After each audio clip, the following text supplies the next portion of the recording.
Welcome back to part 2 of the Pentagon challenge. In yesterday's video, which you guys smashed the like target on, we won the African Champions League with Supersport United. Today we are back for part 2 and we needed to find ourselves a job. We'd already completed Africa. We have 4 continents available that we could in theory get jobs on, but I think some of them are probably better saved till the end. Like Europe. I don't see the point in me moving to Europe right now. So we're going to set a like target for today's video. If you guys can hit 500 again, we will release part 3 of this Pentagon challenge tomorrow. But without any further ado, let's get into the action for this video. After saying goodbye to our friends in South Africa at Supersport, especially Big Mike, who was set to retire, our attention turned to our new job hunt, and there were 3 that I had my eye on. 2 of which were in Mexico, as both Club Leon and Deportivo Guadalajara were both looking for managers. And this is perfect because that means I get to completely avoid the MLS and that whole farcical draft and rule system. Elsewhere, I applied for the Kashima Antlers job in Japan, as they were down in 12th in the league and struggling. Having interviewed at all 3, the first to offer me a job was Kashima Antlers, so we made the move to Japan with the Asian Champions League in our sights. The Antlers have clearly been having a poor season and have recently parted ways with Yachi Watanabe after just a year. And you can see why they binned him, because the team sit 12th in the J-League table and they are already out of the J-League Cup. But this club are the record holders when it comes to J-League wins and are a one-time winner of the AFC Champions League.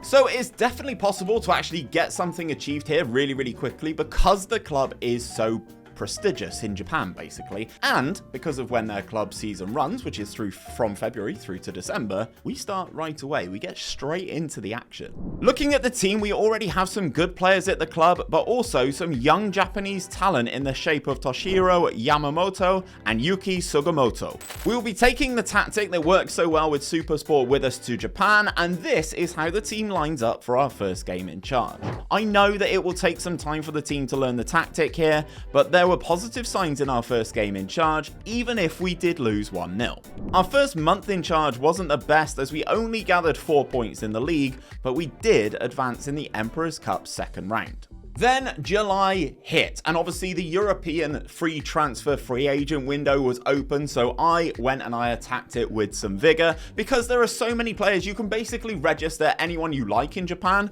but only 5 non-Japanese players can play at once, and obviously there is the same similar registration rules for the AFC Champions League, so whilst I did want to strengthen, I didn't want to go overboard. However, the first 2 men through the door were seasoned Japanese internationals, as both Daisen Maeda and Yunyi Aito both arrived on free transfers to give us that experience that this team needed. We also improved our backline with the signings of Franklin Tebow and Lewis Binks, again on free transfers. And then I even surprised myself with these next 2 because I couldn't believe it. We first then signed former Benfica midfielder Martin Neto and followed that up with the huge German striker Philipp Tietz, who is going to absolutely dominate in this league. Our biggest outgoing in this window was Brazilian striker Fabrizio, who didn't impress, so he was sold back to Brazil for £3.4 million. And those transfer funds allowed me to sign another young Japanese starlet in Kazuki Nakajima. Once the work in the transfer window was done, we boosted the levels of tactic sessions in the training tab and started getting results on the pitch. So much so that after July, we actually went unbeaten for the remainder of the season in the J-League. Those results saw us surge up the table, but we could only achieve a 3rd place finish in the league with 72 points. However, that top 3 finish does mean that we qualify for the AFC Champions League next season. And you can tell that Philipp Tietz was a superb signing for us, as the big German scored 25 goals in 15 appearances in all competitions and even won himself the J-League Golden Boot. This season we also made it to the final of the Emperor's Cup, beating teams like Yokohama Marinos on the way. It was league champions Vissel Kobe in the Emperor's Cup final, and I really wanted to get my first piece of silverware in Asia. And it was the big man of Philipp Tietz who got us off to a flyer, scoring twice inside the first half before Toshiro Yamamoto added a 3rd just before half time. Vissel Kobe did score a goal, but in the 80th minute, Daisen Maeda completed the game for us with a very nice finish. And just like that, we won our first trophy in Asia, but now the real work starts. Money is tight here at the Antlers as we only have 800k to spend on improving this squad to make it ready for Champions League action. And that is largely down to the club moving to their new stadium Zico Park to start the new season. Yes, the stadium is named after the Brazilian legend who played in Japan from 1991 to 1994. Off the field, we also completed our final coaching badge as we bagged our Continental Pro license, and I have to say that our managerial attributes are looking lovely, along with a 78% win ratio. In between these two J-League seasons, I didn't really feel the need to shuffle around the personnel too much because I feel this team, with the form that they had to the back end of last season, is very much capable of winning this title. However, we did say goodbye to 5 players, making us a total of 625k, and we signed yet another Japanese new gen, as this time we welcome Koichi Akimoto for £3.9 million. So this is how the team looks going into our first full season as the Antlers manager, and I'd like to improve us defensively, but I feel we have lots of firepower, especially with Teats leading the line. As Emperor's Cup winners, we will also take part in the Japanese Super Cup, which is a rematch of last year's Cup final as one of our 4 competitions this campaign. However, due to when the Japanese league season runs, there is still an AFC Champions League underway, which sadly we are not part of, with the new group stage starting in September towards the end of our actual league season. So we will be actually keeping an eye on this to see who actually does go and lift that trophy and who potentially our main competition could be next year.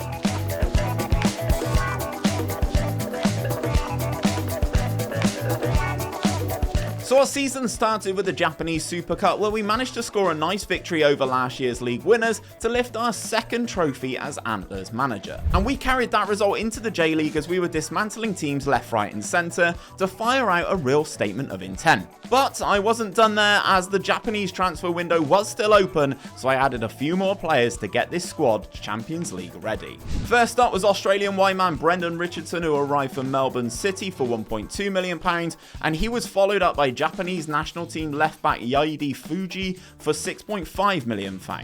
Then, as the European club contracts ran out, we decided to add Yuki Kobayashi, Cohen Castiles, Wilfred Ndidi, and Francisco Ortega to the club, all on free transfers. With those additional signings, we were virtually unstoppable domestically as we fired our way through to the first cup final of the season, which was the J-League Cup. Surprise, surprise, we'd faced Vissel Kobe in this one, and we raced out to a 2-goal lead going into half-time with our new gens running the show. But then in the second half, we completely fell apart with Belgian international keeper Cohen Castiles dropping a stinker to concede 3 of the 4 shots Vissel Kobe had on target. So it wouldn't be a complete clean sweep of everything that Japan has to offer, but we were still so good in the league this year. Results in the second half of the season weren't as impressive as the first, but we raced into the club's first league title since 2016. And we even made it back to the final of the Emperor's Cup for a second season in a row, without really ever getting out of second gear. This season, it was City Group club Yokohama Marinos in our way of a treble, and they didn't put up a huge amount of resistance as we dominated them from start to finish, winning 6-1 to lift back-to-back Japanese Cups. But whilst these trophies are great for 1, my win ratio, and 2, my international reputation, there is only one trophy that matters in Asia for me, and that is the AFC Champions League. We were drawn in Group J alongside teams from Australia, South Korea and Thailand, and we found this light work as we won every single game to top the group with maximum points. And we've been drawn against South Korean side Jeongbuk Hyundai Motors in the second round, but that won't be happening until next season. As we move into Season 7 of this save, I had to make some key decisions with certain personnel at Kashima Antlers. Philip Teats deteriorated a lot last season thanks to an Achilles injury, so he was sold to German side Bochum for 500k. We also had Dazen made a demand a transfer as Qatari side Al Arabi paid an initial £7.5 million for his services. He's now earning 85k a week compared to the £35,000 a week he was earning whilst with us, so I kinda get it. On the incoming side of things, we secured the services of Motoki Nangakura on a free transfer, along with signing Thailand international midfielder Pongsakorn Panya for £1.1 million.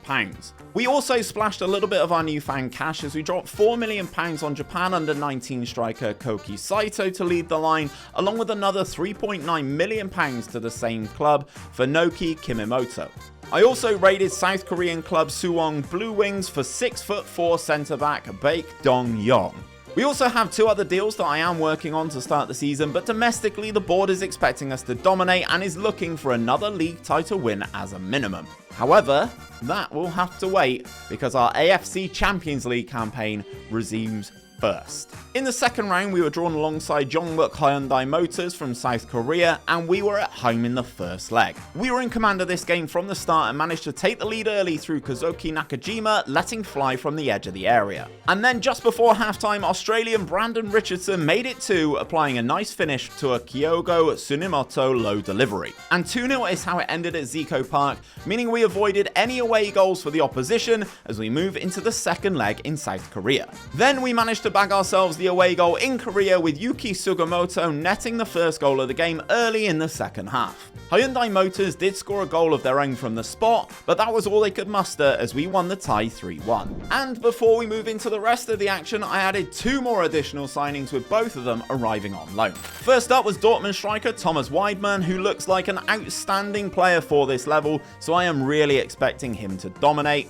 And he was followed in from Europe by Tomofumi Okada, who joined us from Feyenoord to give us another Japanese option on the wing. Diving back into the action of the AFC Champions League quarters, that threw up an all-Japanese affair as we would have to face Yokohama Marinos. We were at home for the first leg and quickly racked up goals as our defensive midfielders bagged, with Koichi Akimoto and Toshiro Yamamoto both getting on the score sheet. In the second half, Yokohama pulled a goal back after a piece of sloppy defending from us to give them a potentially important away goal, because they do count in this competition, much like they did in Africa. But in the closing moments of the game, Akimoto scored his second to give us the 2-goal lead to take into the away leg. On the road, we took the lead twice on the night to only see the Citigroup team pool level, but the result from the first leg was enough to see us progress through to the semi-finals. And it was at this point that I was told on stream that it is actually geographically locked in this competition, east and west, so we could not face any of the Saudi teams, so we were actually drawn alongside Australian champions Sydney FC in the semi-finals. We had to travel to Australia for the first game, and it was a tight affair with us probably edging it, but in the 92nd minute, Koki Saito managed to score a huge away goal for us. Back in Kashima, things were much more straightforward, with Masaya Shibiyama dominating the game, scoring an outstanding hat-trick as we won 5-2 on the night and making it 6-2 on aggregate. So we moved into the final and our first attempt of winning the AFC Champions League, and we were drawn alongside Al Ittihad. The Saudi club are currently managed by Julian Lopetegui in game and have big names in their squad such as Andrew Robertson, Nathan Ake, Nico Gonzalez, and even Rafael Leao. I don't get nervous, but I'm starting to get a bit shaky, you know what I mean? I'm a little bit weak. So the final of the AFC Champions League itself is played over 2 legs, with the away goal rule being in effect, so we needed to have a good performance in the first game. We had the first leg at home, so I needed to start on the front foot, but also make sure that we didn't concede any goals. And just before halftime, we were rewarded from a set piece as 6'4" South Korean centre-back Bak Dong-yong headed us into the lead. Then in the second half, we added a quick second through German Thomas Weidmann to really put us on the front foot. Things then went from bad to worse for the Saudi side as they were reduced to 10 men minutes later as their defensive midfielder received his marching orders for a second yellow card. So with a man advantage, it was time for me to step on next. So I really went for it and was rewarded as Weidmann completed a second half hat-trick to see us virtually have one hand on the trophy. For the second leg back in Saudi, we knew we would have to weather the storm, and Al Ittihad scored early in the 6th minute to give them some hope.